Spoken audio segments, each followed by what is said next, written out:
उधर चमोली जिले के प्रभारी मंत्री धन सिंह रावत ने जोशीमठ में हो रहे भूधसाव को लेकर मीडिया से बातचीत की। इसको लेकर जोशीमठ क्षेत्र में आई आपदा को लेकर सरकार गंभीर है, उनका कहना है। प्रभारी मंत्री धन सिंह रावत ने कहा कि सर्वे का काम पूरा हो चुका है, जिसको लेकर हाई लेवल मीटिंग की गई है। इस मीटिंग के जरिए ड्राफ्ट बनाकर सरकार को भेजा जाएगा, जिसको कैबिनेट में लाया जाएगा। जोशीमठ में आई आपदा प्रभावितों को धनराशि दी जाएगी, विस्थापन का भी कार्य किया जाएगा।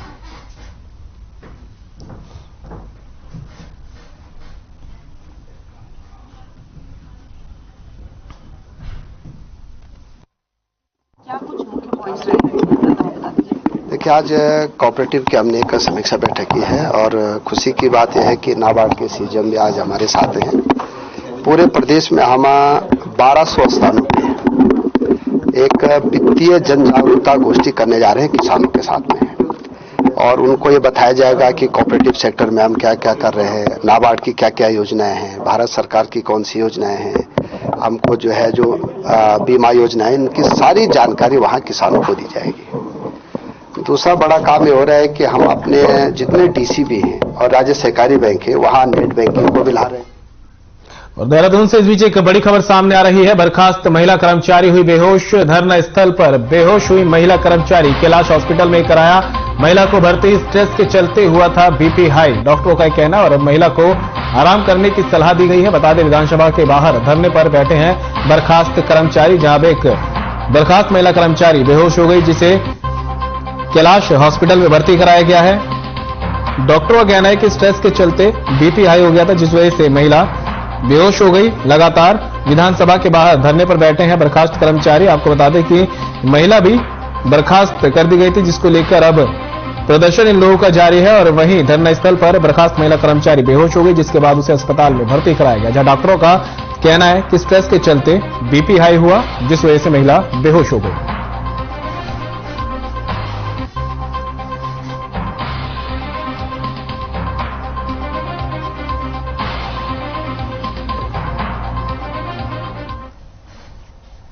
केंद्र सरकार द्वारा जारी किए गए बजट को लेकर उत्तराखंड के पूर्व मुख्यमंत्री हरीश रावत ने तीखी प्रतिक्रिया दी है। कांग्रेस के वरिष्ठ नेता हरीश रावत ने केंद्र सरकार के इस बजट को युवाओं को निराश करने वाला बजट करार दिया है। उन्होंने कहा कि पहले तो केंद्र सरकार देश के युवाओं से माफी मांगे, क्योंकि केंद्र सरकार ने वादा किया था कि वे देश के 2 करोड़ युवाओं को हर साल रोजगार देगी, लेकिन सरकार के हर बजट की तरह यह बजट भी युवाओं को धोखे में ही रखा गया है।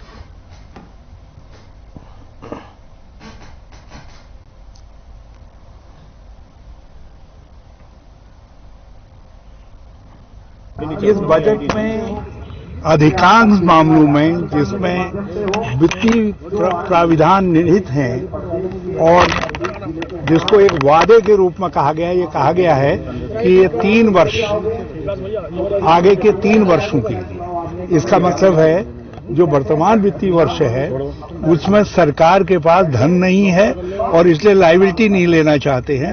अधिकांश मामलों में वित्त मंत्री ने कहा है कि ये 3 वर्ष के कोर्स के लिए।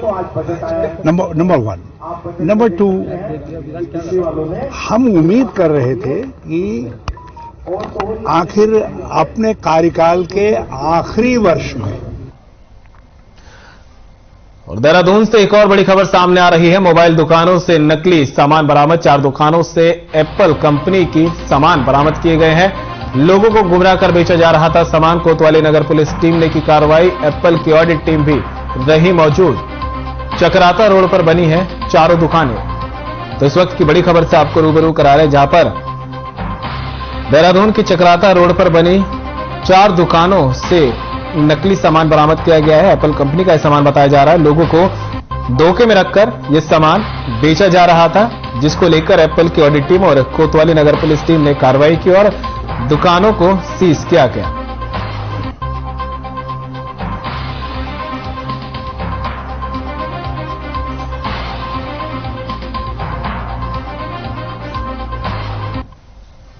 खबर देहरादून से है, जहां आम आदमी पार्टी के गढ़वाल मीडिया प्रभारी रविंद्र सिंह आनंद ने एक बयान जारी किया है, जहां उन्होंने वित्त मंत्री निर्मला सीतारमण द्वारा सदन में पेश किए गए बजट पर निराशा व्यक्त की और उन्होंने कहा यह देश किसानों का है और आज भी लगभग 75% लोग गांव में निवास करते हैं। भारतवर्ष विश्व में किसान देश के नाम से भी जाना जाता है। लेकिन ये बहुत दुख की बात है कि आज जो बजट पेश किया गया उसमें किसानों की अनदेखी की गई है। उन्होंने आरोप लगाते हुए कहा कि केंद्र सरकार द्वारा निरंतर किसानों पर अत्याचार किया जाता है। इसके साथ ही उन्होंने इस बजट में युवा और गृहिणियों के लिए कुछ भी न होने पर चिंता जताई है।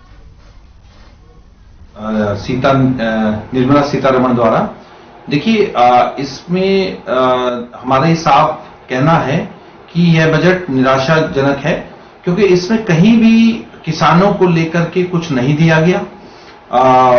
जब हम भारतवर्ष की बात करते हैं तो किसानों की बात होती है, क्योंकि ये किसानों का देश है, लेकिन इसमें कहीं भी किसानों को कोई भी राहत नहीं दी गई, किसानों के लिए कोई चर्चा नहीं की गई। ये बहुत निराशाजनक है। साथ ही युवाओं के लिए भी इस बजट में कुछ नहीं है।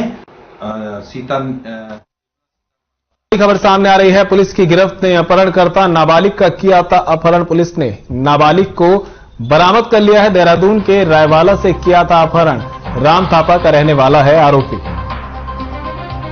तो इस वक्त की बड़ी खबर से आपको रूबरू करा रहे, जहां पर पुलिस की गिरफ्त में अपहरण करता है। नाबालिग का अपहरण किया था। देहरादून के रायवाला से अपहरण की वारदात को अंजाम दिया था, जिसके बाद पुलिस लगातार छानबीन कर रही थी और अब पुलिस ने अपहरणकर्ता को तो गिरफ्तार किया, साथ ही नाबालिग को भी बरामद कर लिया है। बताया जा रहा है कि राम थापा का यह आरोपी रहने वाला है, जिसने देहरादून के रायवाला से नाबालिग का अपहरण किया था।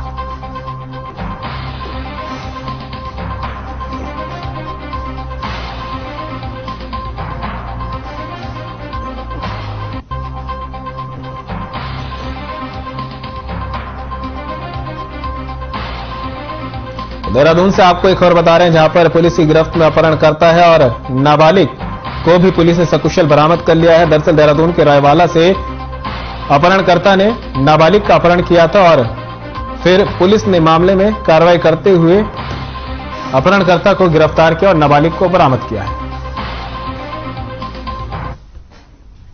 खबर चमोली से है, जहां प्रदेश प्रधान संगठन के आह्वान पर खंड विकास कार्यालय में 1 दिवसीय सांकेतिक तालाबंदी की गई। बता दें कि तालाबंदी ग्राम प्रधानों ने अपनी कई मांगों के निराकरण को लेकर की है। इस दौरान प्रधानों ने कहा कि ग्राम पंचायतों में विकास कार्यों में तमाम अड़चनें आ रही है और मनरेगा, प्रधानमंत्री आवास योजना, केंद्रीय एक राज्य वित्त में लगातार बनी हुई है। समस्याओं का पूर्व में समय समय पर आंदोलन, प्रदर्शनों और संगठन द्वारा सरकार से निराकरण करने की गुहार लगाई गई थी, लेकिन उनकी समस्याओं को हमेशा नजरअंदाज किया जा रहा है।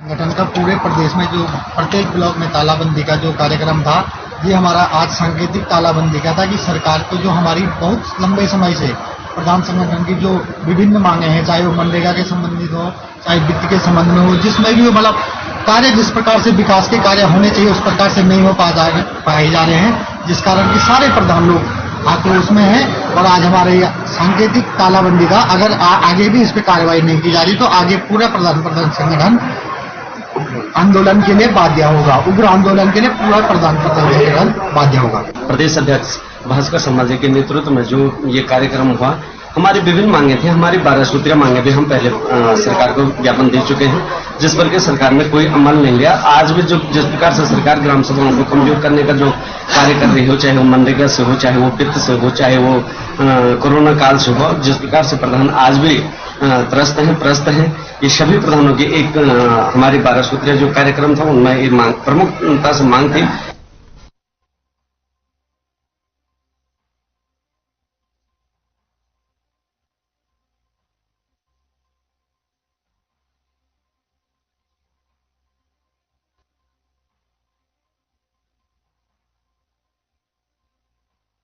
और देहरादून से इस बीच एक बड़ी खबर आ रही है सामने। हैवान बना सैन्यकर्मी, बेटा पिता का काटा प्राइवेट पार्ट और उंगलियां। अवैध संबंधों के शक में बेटा बना हैवान, साथियों के साथ मिलकर दिया वारदात को अंजाम। सभी आरोपियों पर शिकायत दर्ज कर मामला दर्ज कर लिया गया है। और आपको बता दें कि जम्मू में तैनात है आरोपी सैन्यकर्मी। तो देहरादून से इस वक्त की बड़ी खबर आपको बता रहे हैं, जहां पर सैन्यकर्मी बेटा हैवान बन गया और अवैध संबंधों के शक में उसने अपने पिता का प्राइवेट पार्ट काटा और उंगलियां काट दी। साथियों के साथ मिलकर वारदात को अंजाम दिया। सभी आरोपियों पर शिकायत दर्ज कर ली गई है। बताया जा रहा है कि आरोपी सैन्यकर्मी जम्मू में तैनात है।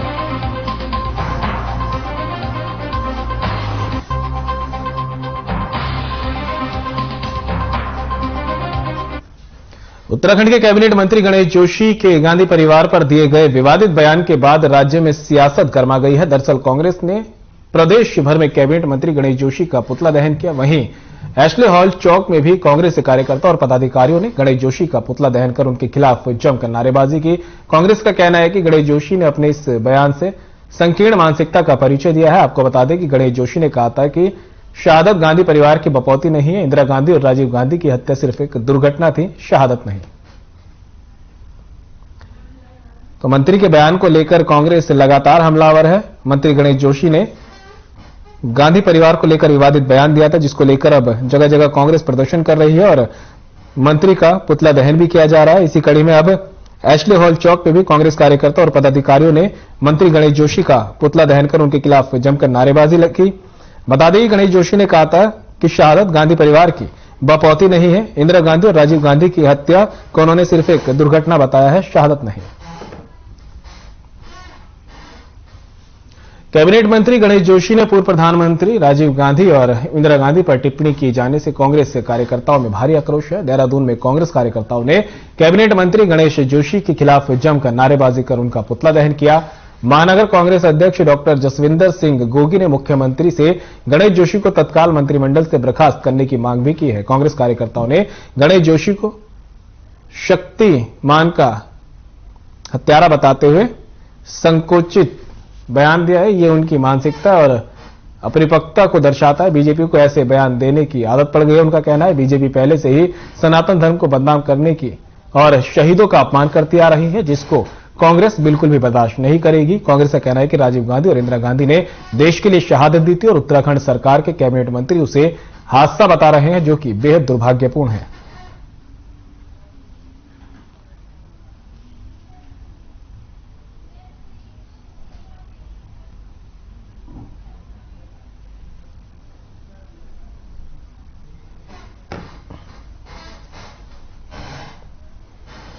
और देहरादून से इस बीच एक बड़ी खबर सामने आ रही है। पुलिस ने छिपा हुआ गांजा किया बरामद। झाड़ियों में छिपाया रखा था 200 ग्राम गांजा।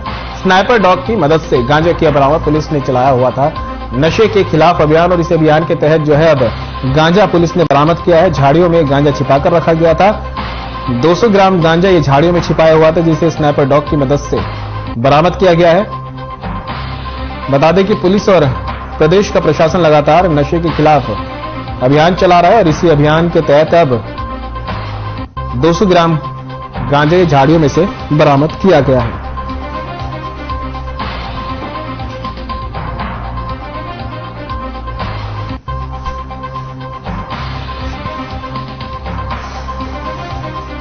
देहरादून से आपको बड़ी खबर बता रहे हैं, जहां पर पुलिस ने छिपाया हुआ है गांजा बरामद किया है और 200 ग्राम गांजा झाड़ियों में से पुलिस ने बरामद किया। स्नाइपर डॉग की मदद से गांजा बरामद किया गया। पुलिस ने नशे के खिलाफ अभियान चलाया हुआ है।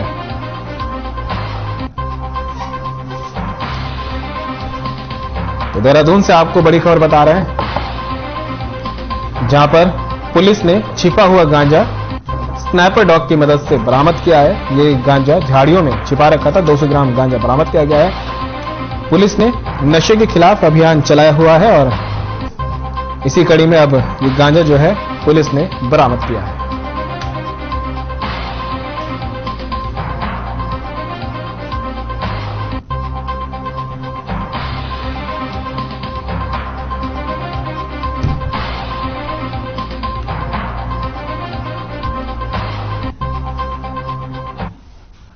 उधर लखनऊ के 2 दिवसीय दौरे से लौटे मुख्यमंत्री पुष्कर सिंह धामी ने कहा कि 22 वर्षों से हमारे और उत्तर प्रदेश के जो परिसंपत्तियों मामले में जो अड़चनें चल रही थी वह अब दूर हो गई हैं। अधिकतर मामले तो 2021 में जो बैठक हुई थी उसी में निस्तारण उनका हो गया था। बाकी जो कुछ मामले बचे हैं उनके लिए भी उत्तर प्रदेश के मुख्यमंत्री योगी आदित्यनाथ से अपनी सहमति दे दी है और धीरे धीरे सभी मामलों का निस्तारण हो रहा है, जिसके लिए सीएम धामी ने यूपी के मुख्यमंत्री योगी आदित्यनाथ का आभार भी जताया है।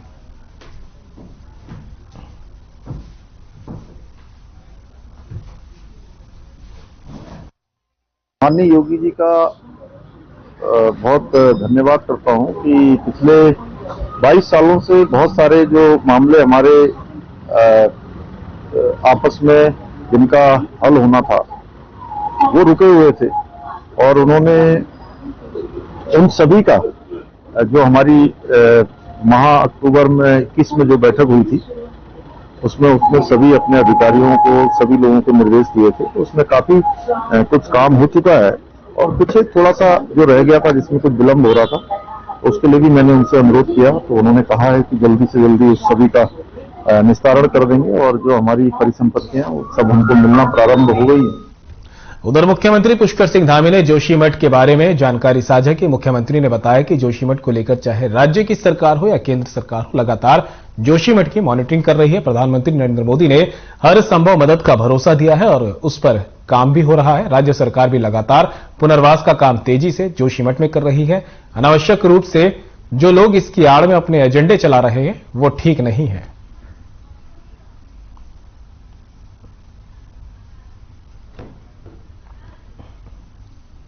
वहाँ पर कुछ चार धाम के इतने सारे हमारे प्रोजेक्ट चल रहे हैं जो देश के लिए राष्ट्रव्यापी हैं और जो विकास की योजनाएं हैं उसको भी कुछ लोग अनावश्यक रूप से जो रोकने का काम कर रहे हैं उनको इस प्रकार के काम नहीं करने चाहिए। जोशीमठ शहर को लेकर जहां राज्य की सरकार या देश की सरकार माननीय प्रधानमंत्री नरेंद्र मोदी जी की सरकार लगातार उसकी मॉनिटरिंग कर रहे हैं, लगातार उन्होंने हर संभव सहायता का भरोसा भी दिया है और उस पर काम भी हो रहा है और हमारा भी अच्छा है कि सभी का हम पुनर्वास करें, सभी की सहायता करें, उसमें कोई कमी हम करने वाले नहीं है। लेकिन अनावश्यक रूप से जो कुछ लोग इसकी आड़ में अलग प्रकार के एजेंडे चला रहे हैं। केंद्रीय वित्त मंत्री निर्मला सीतारमण ने देश के लिए पेश किए गए बजट को लेकर उत्तराखंड के मुख्यमंत्री पुष्कर सिंह धामी ने प्रतिक्रिया दी है। उन्होंने कहा कि प्रधानमंत्री नरेंद्र मोदी के नेतृत्व में वित्त मंत्री निर्मला सीतारमण ने केंद्रीय बजट ने प्रस्तुत किया विकसित भारत के लिए विराट संकल्प को एक नई मजबूती प्रदान करता है और अमृतकाल का सर्वत्री समावेशी बजट है। इससे संबंधित स्टार्टअप समेत पर्यटन व सीमावर्ती क्षेत्रों के विकास को बढ़ावा देता है। ये बजट निश्चित तौर पर उत्तराखंड को 2025 तक श्रेष्ठ राज्य में सम्मिलित करने के लिए एक महत्वपूर्ण भूमिका निभाएगा।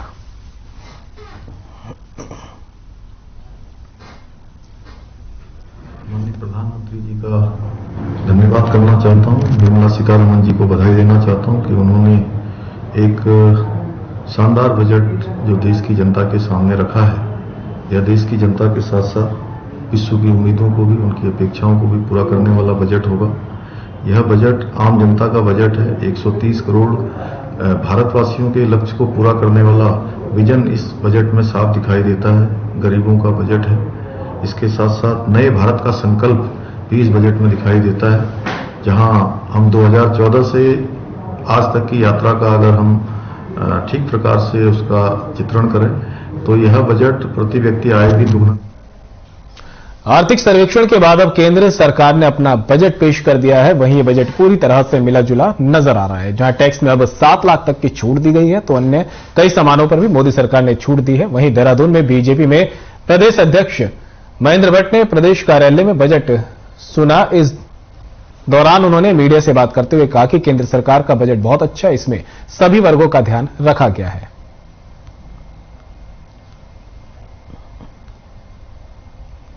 नरेंद्र मोदी जी के मार्गदर्शन में वित्त मंत्री श्रीमती सीतारमण जी ने सर्वस्पर्शी सर्वसमावेशी बजट प्रस्तुत किया है, जिसमें गरीब कल्याण की अनेकों योजनाएं, मध्यम वर्ग के राहत के देने का पूरा उसमें समावेश है और देश का मान विश्व स्तर पर बढ़ाने का काम इस बजट के द्वारा किया गया है।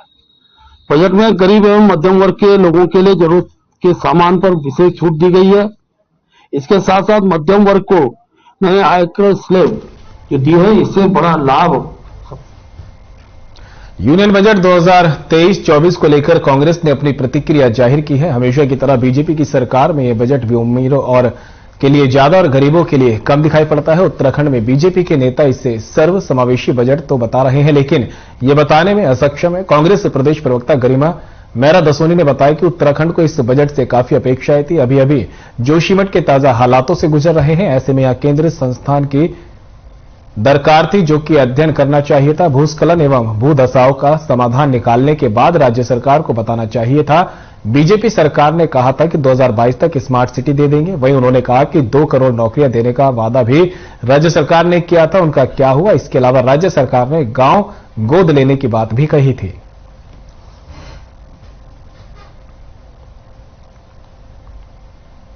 हमेशा की भाजपा सरकार के बजट की तरह ये बजट भी अमीरों के लिए ज्यादा और गरीबों के लिए कम दिखाई पड़ता है। उत्तराखंड के भाजपा के नेता इसे सर्वसमावेशी बजट तो बता रहे हैं, लेकिन ये बताने में असक्षम है कि उत्तराखंड की झोली में क्या गिरा, क्योंकि उत्तराखंड को बहुत सारी अपेक्षाएं इस बजट से थी। अभी अभी हम जोशीमठ के ताजा हालातों से गुजर रहे हैं। ऐसे में यहाँ एक केंद्रीय संस्थान की दरकार थी, जो कि अध्ययन करे भूस्खलन और भूधसाव जैसी स्थितियों का और उसका समाधान निकाल के राज्य सरकारों को बताए। वहीं हमारी टनकपुर बागेश्वर रेलवे लाइन का क्या हुआ, हमारी डोईवाला से उत्तरकाशी रेलवे लाइन का क्या हुआ, हमारे जो जामरानी और सौंग बांध जैसे बड़े प्रोजेक्ट्स हैं, उसके लिए जो हमें पैकेज की दरकार थी, उसका क्या हुआ? उत्तराखंड बीजेपी सरकार के मंत्री गणेश जोशी के खिलाफ प्रदर्शन जारी है। मंत्री गणेश जोशी द्वारा गांधी परिवार के बारे में अनर्गल बयानबाजी के खिलाफ विरोध किया जा रहा है। बता दें, गणेश जोशी ने इंदिरा गांधी और राजीव गांधी की शहादत को हादसा बताए जाने को लेकर अल्मोड़ा कांग्रेस पार्टी ने चौघानपाटा में मंत्री का पुतला दहन कर नारेबाजी की। अल्मोड़ा कांग्रेस जिलाध्यक्ष भूपेंद्र भोज ने कहा कि बीजेपी सरकार के मंत्री अपना मानसिक संतुलन खो चुके हैं। उन्होंने मांग की है कि ऐसे मंत्रियों को बीजेपी सरकार जल्द बर्खास्त करे।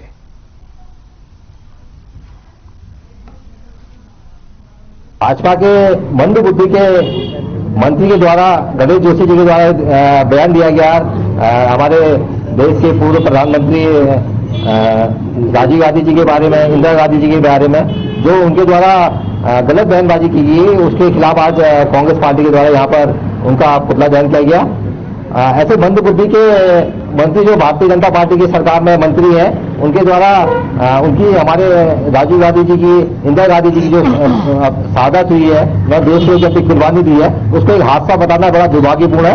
उसको लेकर हमने यहाँ पे आज जो है पुतला दहन कार्यक्रम। कैबिनेट मंत्री गणेश जोशी द्वारा पूर्व प्रधानमंत्री राजीव गांधी और इंदिरा गांधी पर टिप्पणी किए जाने से कांग्रेस कार्यकर्ताओं में भारी आक्रोश है। इसी को लेकर हल्द्वानी के बुद्ध पार्क में कांग्रेस कार्यकर्ताओं ने कैबिनेट मंत्री गणेश जोशी के खिलाफ जमकर नारेबाजी कर पुतला दहन किया। कांग्रेस के नैनीताल जिलाध्यक्ष राहुल छिंवाल ने मुख्यमंत्री से गणेश जोशी को तत्काल मंत्रिमंडल से बर्खास्त करने की मांग की है। कांग्रेस कार्यकर्ताओं ने कैबिनेट मंत्री गणेश जोशी को पशु हत्यारा बताते हुए कहा कि राजीव गांधी और इंदिरा गांधी ने देश के लिए शहादत दी थी और उत्तराखंड सरकार के कैबिनेट मंत्री उसे हादसा बता रहे हैं, जो कि एक बेहद दुर्भाग्यपूर्ण है।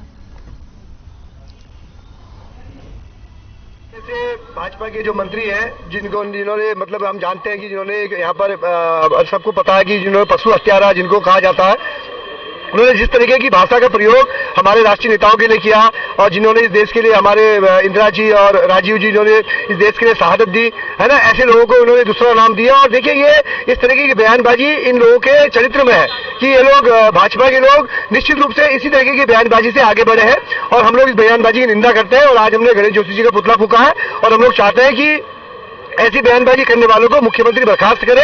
अन्यथा जो यह है कि यहाँ से जो राज्य का एक जो राजनीतिक माहौल है वो खराब करने का प्रयास किया जा रहा है और हम लोग गणेश जोशी जी को कभी माफ नहीं करेंगे। जिस तरीके से उन्होंने राजीव जी और इंदिरा जी की शहादत को मतलब जिसे कहते हैं कि बदनाम करने का काम किया, उसके लिए मुझे लगता है कि गणेश जोशी जी को माफी मांगनी चाहिए।